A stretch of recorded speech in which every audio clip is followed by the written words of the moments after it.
ওই ওই শোন শোন,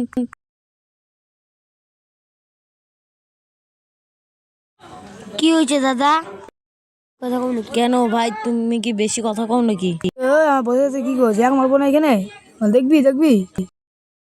দুজন কি মারপিট করবি? চল সাইডে চল চল।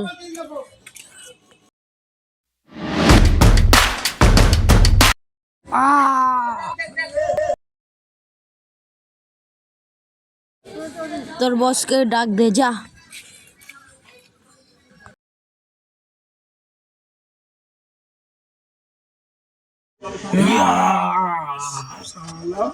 আমার সাথে মারপিট করবি? আয় ওট ওট, বাড়ি যা বাড়ি যা, ভালো কথা বলছিস, বাড়ি যা। আমাদের ইলেকশন বাড়ি যা, তোমার তো পরে দেখবো।